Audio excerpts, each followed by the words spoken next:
Hi, my name is Kenneth Paul, and this is my woodworking shop. It's great to have you here.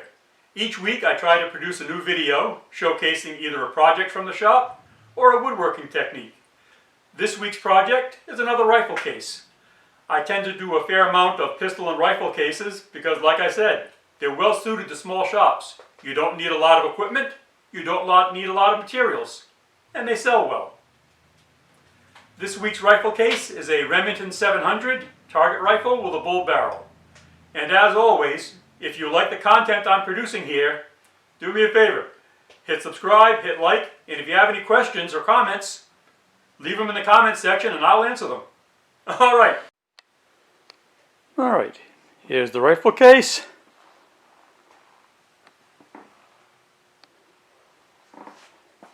This rifle case started out with, I was in Home Depot and there was a really lovely figured piece of maple, a 1x6.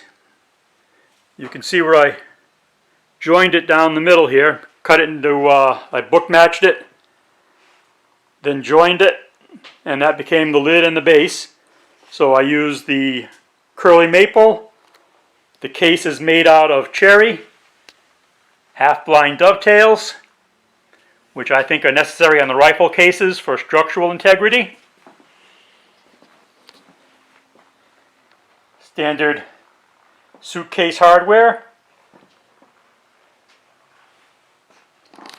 Let's take a look at the figure on the back side. I say you don't usually get really nice figured pieces like this from a home center, so I grabbed it when I saw it.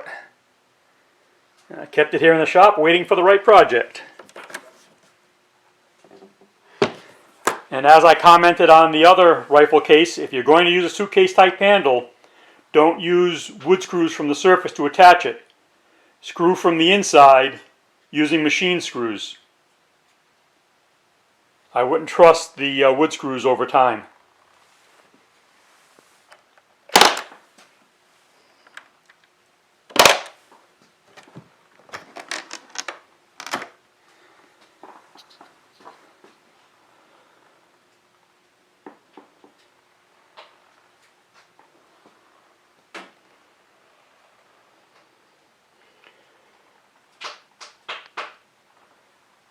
You can see I have a separate holder for the bolt. A little drawer for small necessities, and again you can see the magnets I use to secure the lid down.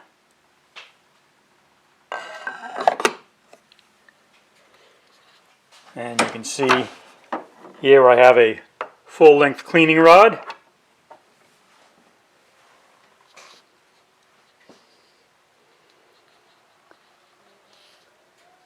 The case ended up being so tight for the adjustments on the scope, you can see where I had to mortise in an extra eighth just to make sure I wasn't putting pressure on the control knobs for the scope.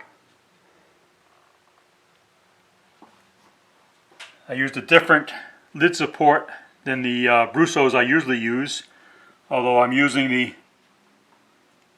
standard barrel hinges that I use on most of my case projects.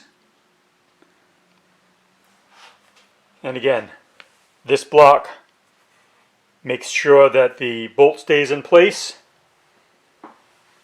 and this block puts pressure over here on the back of the stock to make sure that the rifle doesn't rattle in its case. And again, I'm a big believer in keeping the cases as tight as you can. There's no reason to make them larger than they need to be.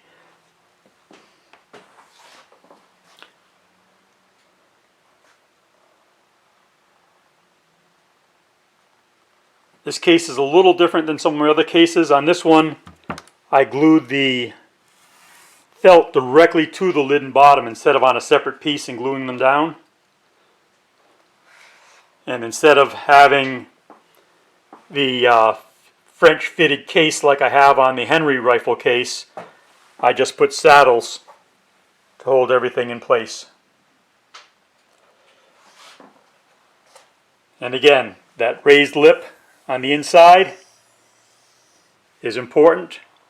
That helps keep the lid and the base registered together.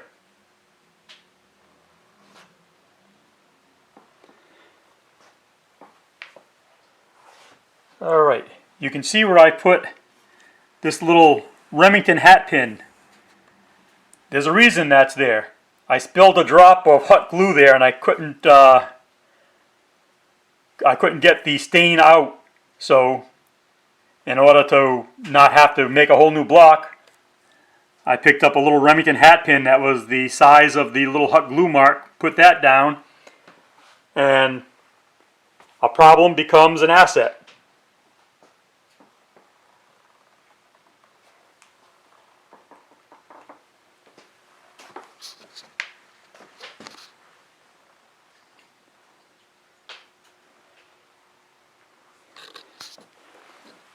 And again, you can customize these any way you want.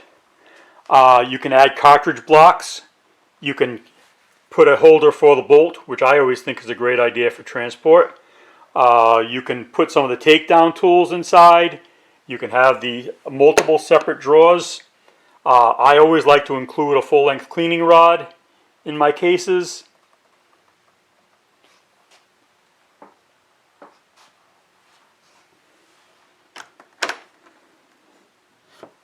And I know you're probably tired of hearing it by now, but the way I put in my barrel hinges, again, before I build the case, I take the back board, I rip 1/2 inch off it, I drill my 4 holes for my barrel hinges, then I glue that 1/2 inch piece back on, then I build the box, and then when I cut the box in half, all my holes are already there and perfectly aligned.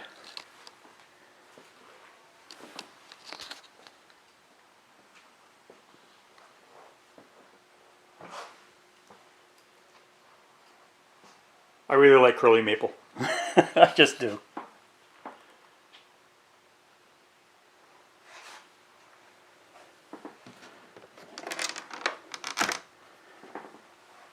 Alright, if you have any questions, you have any comments, if you would think there's a different way to have done it, and there are so many ways you can do cases.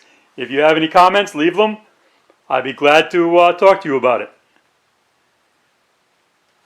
Alright. Again, my name is Kenneth Paul, and this is my woodworking shop. You have a nice day. Bye-bye.